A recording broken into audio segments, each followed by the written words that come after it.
Welcome. So today I'll show you how you can record screen along with a voice on your Quest 3.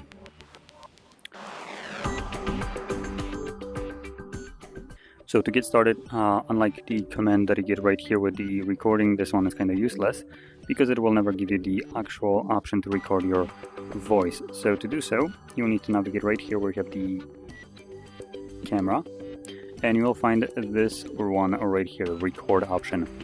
Now when you press on it, it will bring up a window, just to show this, that looks like this.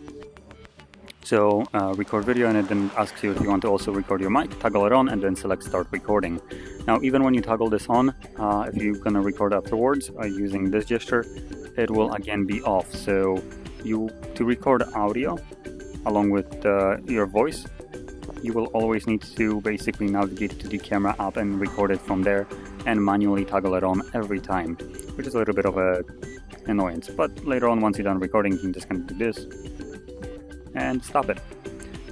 So anyway, that being said, hopefully you found this video helpful, and if you did, don't forget to hit like, subscribe, and thanks for watching.